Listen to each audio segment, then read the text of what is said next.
What if the world's most valuable resource isn't gold, oil, or technology, but the untapped ideas of young people?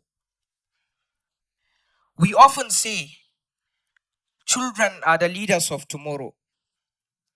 Believe me, we're setting most of them to fail even before they start.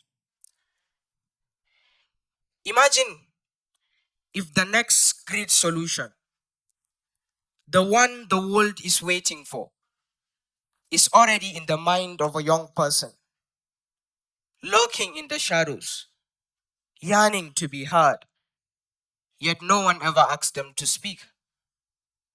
How much potential are we losing every single day? We cannot afford the luxury of time. Our global population is getting younger, and so must we. Now is the time to involve children in decision making.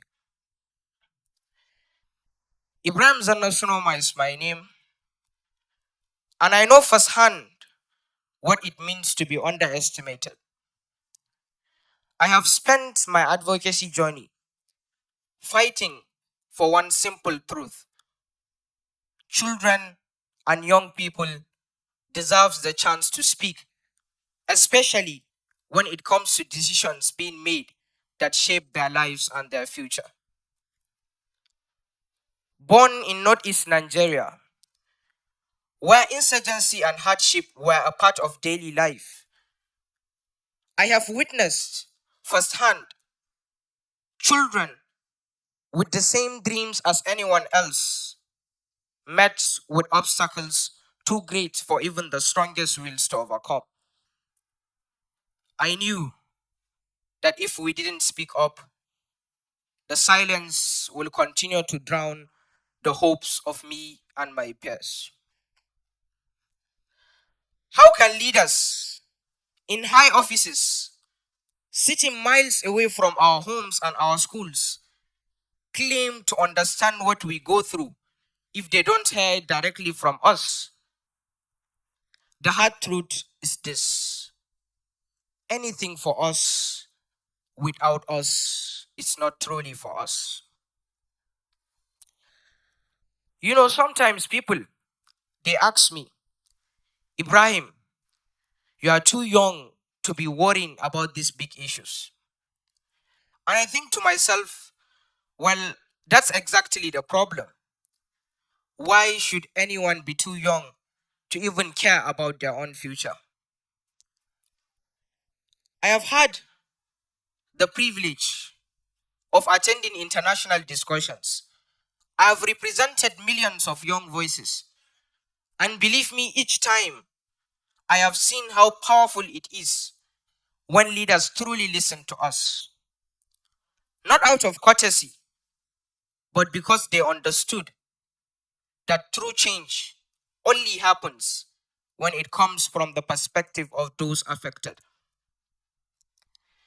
Sometimes people, they ask us, how is it like being an advocate at such a very young age?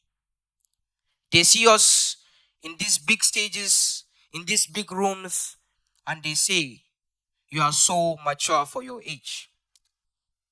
But what they don't see are the childhood moments replaced by responsibility, the carefree days I will never get back. And I think to myself, no young person has to grow up so fast just to fight for their basic rights. This isn't only about children, it's about young adults on the cusp of building their futures. The barriers they face in education, their basic rights, unemployment, they are real. Imagine a young girl who dreams of being the next Albert Einstein but has no school to attend. Imagine a young boy who is filled with ideas on how to become the most celebrated icon of tomorrow but has no one to listen to them. These are not stories you find in the evening news. There are no cameras, no headlines, but they are real. They are a living, breathing reality for children who dare to dream.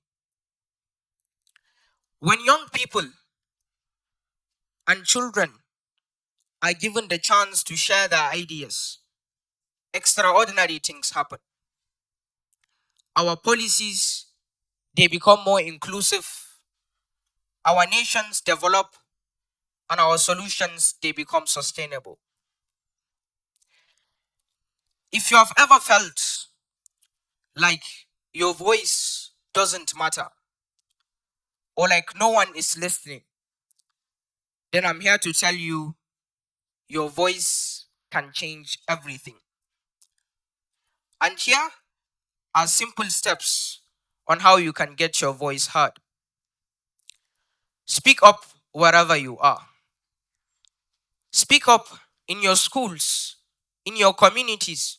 Speak up among your friends, in your families, because those small conversations will be the one to spark the big changes.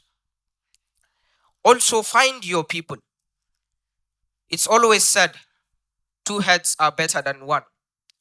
Find like minded people who also have the same goals, the same aspirations, who also want to achieve similar things you want to achieve.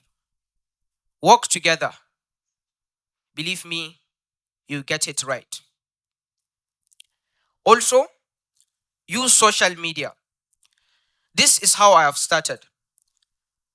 I have posted my videos online. I have joined conversations, joined competitions. Believe me, social media has the power to take your voice from your community to the world. One post can be the start of something huge. And finally, also never stop trying. The first group of people you speak to might not listen, but as you continue to speak, your voice gets stronger. Always have this mindset that there is light at the end of the tunnel. No matter how long the night is, darkness must surely give way to the light of the dawn.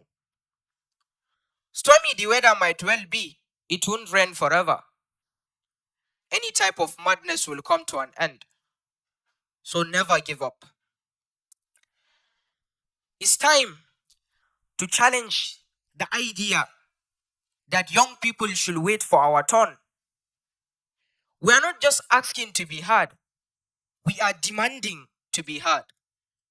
We are claiming our place at the table. Believe me, if we don't make room for young leaders today, we'll pay the price of their absence tomorrow. Imagine a world where leaders and young people come to work together, share ideas. I can assure you, you can already imagine the outcome of such discussions. Let's talk for a moment. How did you get here? I know somewhere along the line, you told someone your idea, your plan for the future, your goals, your dreams, your aspirations. Someone listened to you. Someone supported you. Someone helped you grow. Now imagine if no one had. Where would you have been today?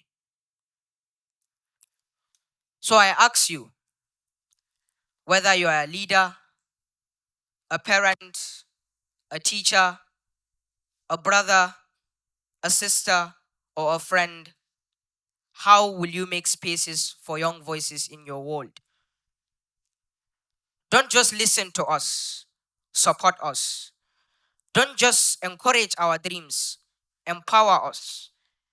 Because the change we all seek lies within those who dare to dream. And it starts with every voice, every perspective, and every idea. I will leave you with the quote of Nelson Mandela. He says, "There is no keener revelation of a society's soul than in the way it treats its children." Our leaders know that. You know that. But our young people, our children, make sure they know that you believe in them too. Thank you.